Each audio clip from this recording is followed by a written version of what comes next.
श्री राहुल शेवाले जी बैठे please start. धन्यवाद अध्यक्ष महोदय। आवश्यक वस्तु संशोधन विधेयक 2020 को लाने का उद्देश्य सरकारी हस्तक्षेप के माध्यम से कुछ वस्तुओं में उत्पादन, आपूर्ति और वितरण और व्यापार और वाणिज्य के नियंत्रण का प्रयास करता है।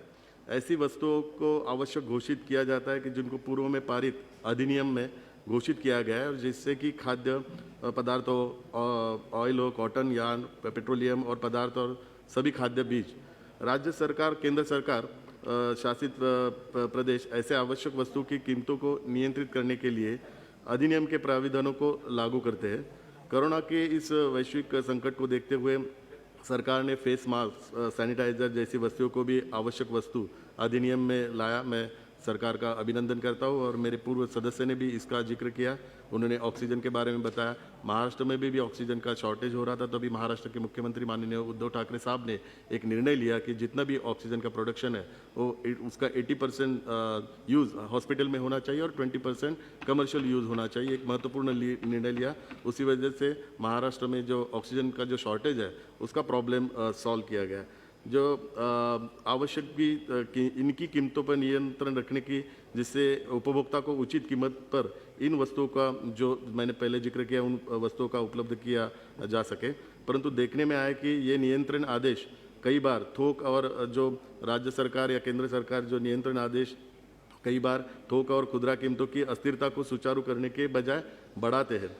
कई अवसरों पर अन्य कारणों से यह प्रावधान बाजार को संकट के समय अस्थिर बना देते हैं।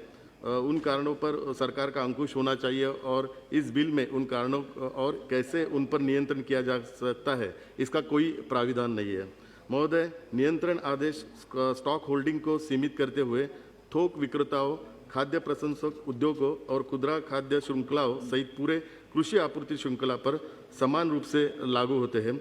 इस प्रकार अधिनियम ने सट्टेबाजों के होल्डर्स और संगठनों के बीच अंतर नहीं किया है कि वास्तव में उनके संचालन की प्रकृति के कारण स्टॉक रखने की आवश्यकता है। आपदा के समय स्थिति और विकार हो जाती है और स्टॉक होल्डिंग बढ़ जाती है और कीमतों पर नियंत्रण लाना सरकार के काबू नहीं होता है। जैसे मेरे पूर्व सदस्य ने भी कहा कि बहुत ऐसी आपदा की स्थिति आती है और उस समय पूरा रोष सरकार के ऊपर आता है और सरकार को कंट्रोल करना उनके काबू में नहीं होता है। तो इस बिल के माध्यम से अगर उसकी प्रोविज़न हुई तो सभी राज्य सरकार को सपोर्ट मिल सकता है और आपदा की स्थिति में उनको पूरा नियंत्रण करने के लिए एक कानूनी हथियार मिल सकता है। मेरे सुझाव है कि आपदा के समय के लिए बिल में ऐसा प्रावधान, जैसे मैंने कहा, कि आवश्यक वस्तुओं की कीमतों पर नियंत्रण हो सके। महोदय, ऐसा भी देखा गया है कि विभिन्न समय पर अधिनियम द्वारा सरकार का हस्तक्षेप कृषि विपणन में निजी क्षेत्र के बड़े खिलाड़ियों के प्रवेश को विकृत करता है। अभी जैसे कि प्याज का एक्सपोर्ट बंद किया है, जिससे किसानों को नुकसान होगा क्योंकि उनको अपने प्रोडक्ट के उचित दाम नहीं मिलेंगे।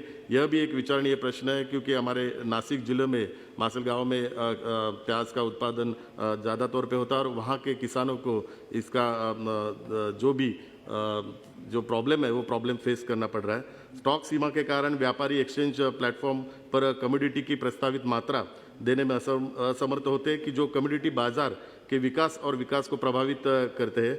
अभी इस वैश्विक संकट के समय इस बीमारी का इलाज नहीं खोज पाए तो यह आवश्यक हो जाता है कि कोरोना को फैलने से रोकने के लिए जो साधन आवश्यक है वो सब वस्तु अधिनियम में शामिल किए गए है, उन पर सख्त प्राविधान किए जाए जिससे इन सामूहिक लड़ाई को और उचित ढंग से किया जा सके। जैसे मैंने कहा कि मास्क हो, सैनिटाइजर हो, लेकिन पीपी किट के भी स्टार्टिंग में बहुत सारे प्रॉब्लम आए थे।